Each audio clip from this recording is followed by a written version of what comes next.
दो शेर भाइयों की आत्मा और शेरनी की ममता।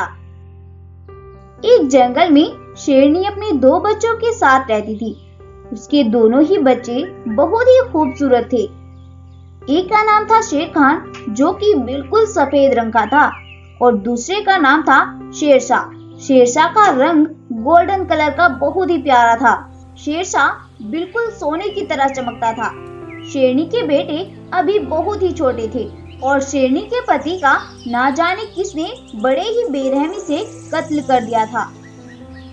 अब शेरनी ही अपने बच्चों की परवरिश कर रही थी। शेरनी के बच्चों को देखकर कुछ जानवर बहुत ही ज्यादा जलते थे। जंगल के दूसरी ओर एक सिम्बा नाम का शेर रहता था, जो कि उस शेरनी के बच्चों से बहुत जलता था। सिम्बा शेर का भी एक बेटा था, जो कि इतना खूबसूरत नहीं था, और सिम्बा शेर ने जानवरों से ये भी सुना था कि अब की बार जंगल का राजा शेरनी के बेटे को बनाया जाएगा। इसीलिए सिम्बा शेर उन दोनों बच्चों से और भी ज्यादा चिढ़ने लगा था और वह मौका पाकर शेरनी के बेटों को मारने की प्लानिंग कर रहा था। एक दिन शेरनी जब जंगल से खाना लेने जा रही थी तो उसे जाते हुए सिम्बा शेर देख लेता है और वह तुरंत ही भागकर शेरनी की गुफा में जाता है, जहां शेरनी के दोनों बेटे बिल्कुल अकेले खड़े थे। सिम्बा शेर उन दोनों बच्चों को अकेला देखकर उन पर हमला कर देता है और उन दोनों बच्चों को मारकर वहां से भाग जाता है।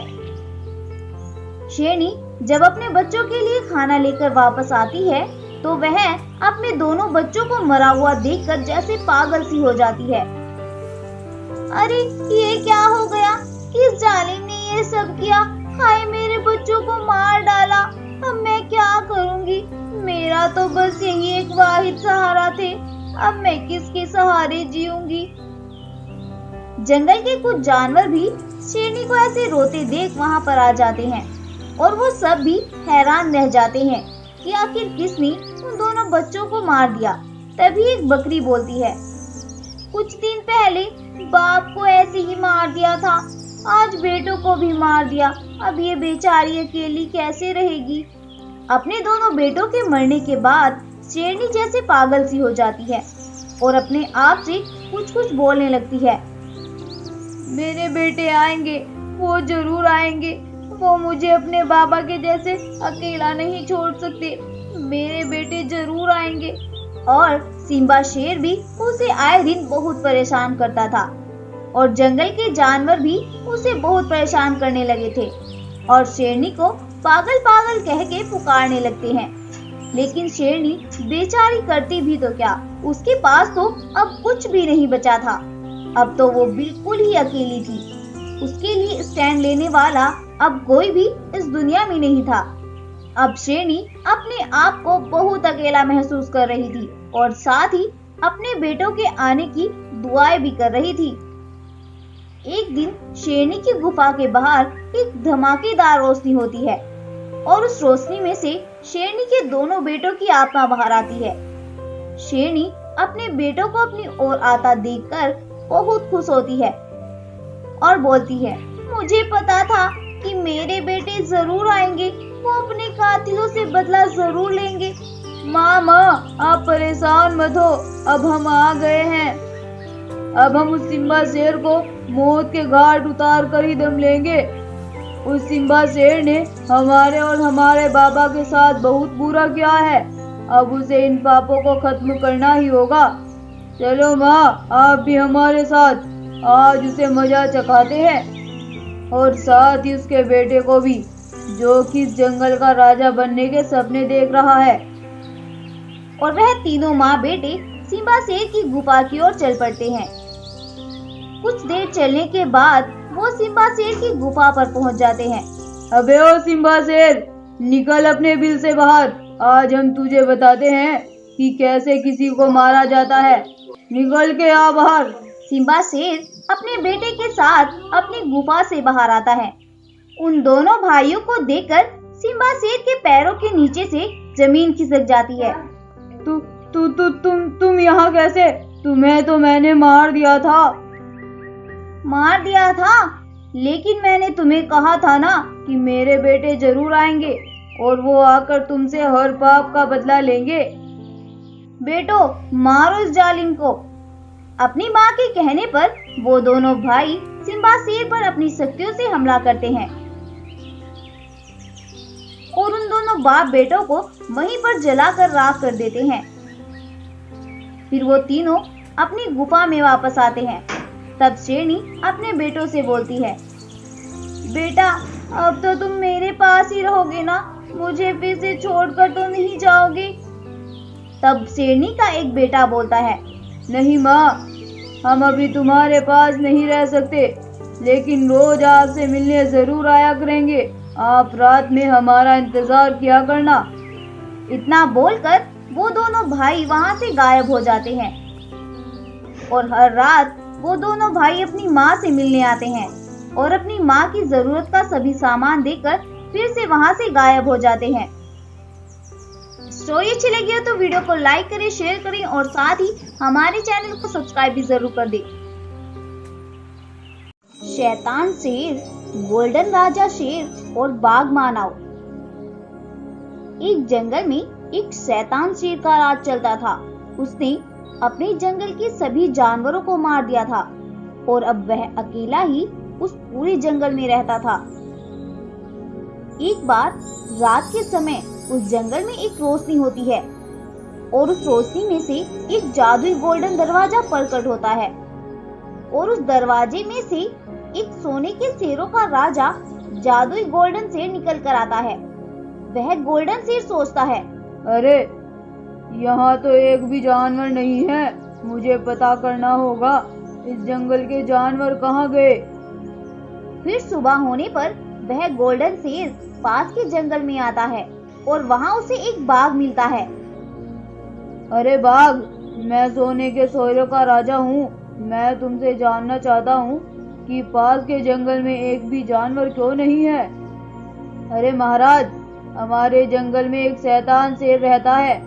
उसने जंगल के सभी जानवरों को मारकर जंगल पर कब्जा कर लिया है। अगर जल्दी से कोई चमत्कार नहीं हुआ तो हम सब मारे जाएंगे।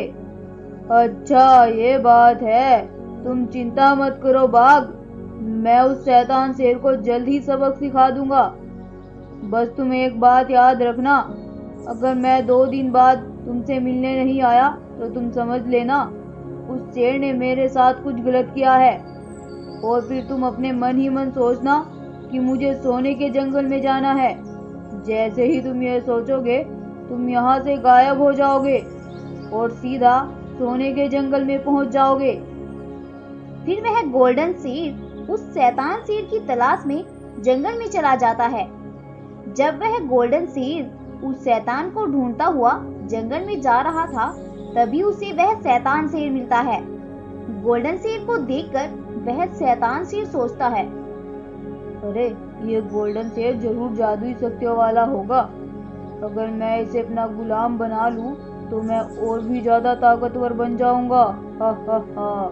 गोल्डन शेर नहीं जानता था कि उस शैतानी शेर के पास भी जादुई शक्तियां हैं और वह जैसे ही उस शैतान शेर पर अपनी जादुई शक्तियों का हमला करता है तो वह शैतान शेर धोखे से उस गोल्डन लायन को एक पिंजरे में कैद कर लेता है और उसे अपना गुलाम बना लेता है। 2 दिन बीत जाते हैं मगर जादुई गोल्डन शेर उस बाघ से मिलने नहीं आता है। तो वह बाघ सोचता है, अरे लगता है उस शैतान शेर ने गोल्डन शेर के साथ कुछ अनहोनी की होगी, तभी तो वह गोल्डन शेर मुझसे मिलने नहीं आ पाया। अब मुझे सोने के जादुई जंगल में जाना ही होगा और उसकी प्रजा को इस घटना के बारे में बताना होगा। हाँ, ये सही रहेगा। फिर वह अपने मन में जादुई सोने के जंगल के बारे में सोचने लगता है और तभी वह वहां से गायब हो जाता है और सीधा जादुई सोने के जंगल में पहुंच जाता है